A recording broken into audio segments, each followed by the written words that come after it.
మమతనం భారం వస్తూను నడిసే నడకలు మా కోసం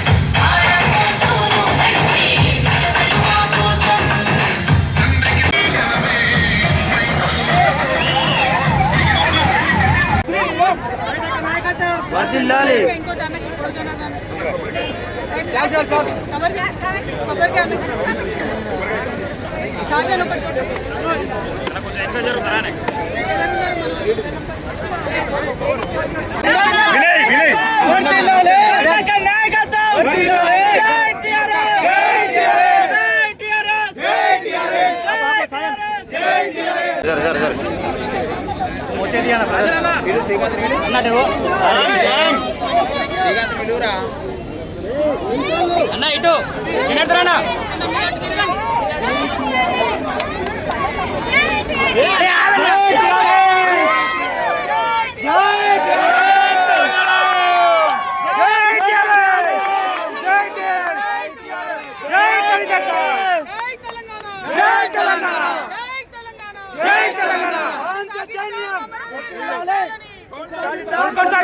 కొనసాగిస్తాం తెలంగాణ మన వీరి ఆశయాలని కొనసాగిస్తాం ప్రొఫెసర్ జయశంకర్ గారి ఆశయాలని జై తెలంగాణ జై తెలంగాణ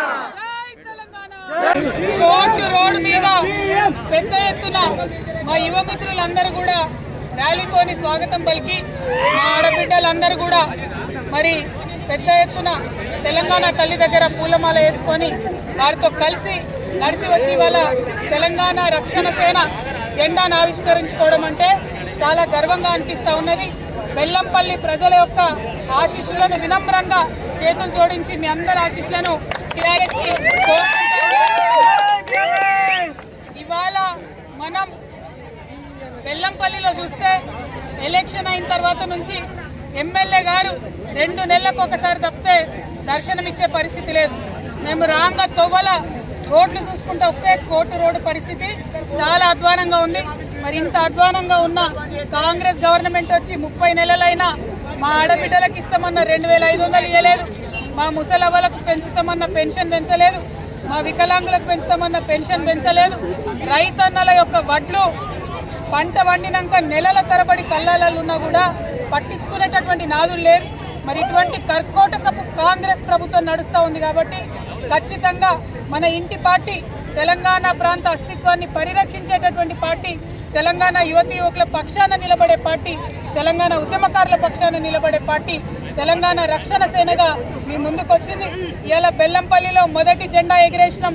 కానీ వచ్చే ఎన్నికలలో ఇక్కడ నుండి ఖచ్చితంగా ఎమ్మెల్యే సీటు గెలుస్తాం.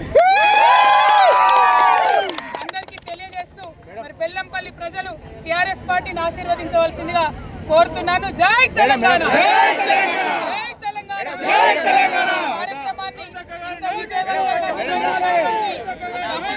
సాజన్ గారిని, మౌనిక్ గారిని, అదేవిధంగా అన్న బోడ జనార్దన్ గారిని, రియాజ్ అహ్మద్ గారిని, బెల్లంపల్లి మా ఆడబిడ్డలందరినీ కూడా హృదయపూర్వకంగా ధన్యవాదాలు. జై తెలంగాణ.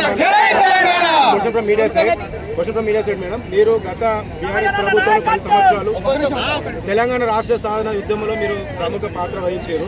అట్లనే 10 సంవత్సరాలు బీఆర్ఎస్ పార్టీలో కూడా పనిచేశారు. అప్పుడు జరిగిన ప్రభుత్వం, ఇప్పుడు జరుగుతున్న ప్రభుత్వం మీకు అనిపించే తేడాలు ఏంటి? అసలు పని జరిగిందా? మీరు ఇప్పుడు స్పెషల్గా ఒక పార్టీ పెట్టుకుని వస్తున్నారు. మీ ఎజెండా ఏంటిది? ప్రజలకు ఏ విధంగా మీరు మంచి చేయాలనుకుంటున్నారు? టీఆర్ఎస్ పార్టీ నుండి పాంచజన్యం అనేటటువంటి ఎజెండాను తీసుకున్నాం. ముఖ్యంగా 5 అంశాల మీద ఇప్పుడు కొట్లాడతాం.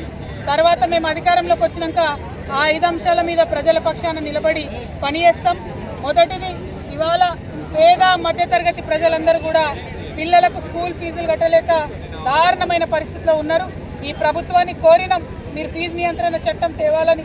కేవలం ఈ రాష్ట్రంలో ఒక టీఆర్ఎస్ పార్టీ మాత్రమే ఫీజు నియంత్రణ చట్టం తేవాలని ఉద్యమాలు చేసినాం, రౌండ్ టేబుల్ పెట్టినాం, అనేక సార్లు ప్రభుత్వాన్ని కోరినాం. అయినా కూడా ప్రభుత్వంలో కదలిక లేదు. అందుకే చెప్తున్నాం, తెలంగాణ ప్రజలకు ఉచిత విద్య రావాలి. అది ప్రైవేట్ స్కూల్ అయినా ప్రభుత్వ పాఠశాల అయినా మా తెలంగాణ బిడ్డల మీద ₹1 భారం లేకుండా ఉచిత విద్య రావాలి, ఉచిత వైద్యం అందాలి. ఎంత పెద్ద రోగమైనా, ఏ ప్రైవేట్ హాస్పిటల్ అయినా ఉచిత వైద్యం అందాలి. మా యువ మిత్రులు ఇంతమంది ఉన్నారు, పక్కనే సింగరేణి ఉన్నది. ఏ ఒక్కరికి కూడా ₹1 ఇచ్చి ఏ ప్రభుత్వాలు కూడా పరిశ్రమ పెట్టుకోమని అడగలేదు.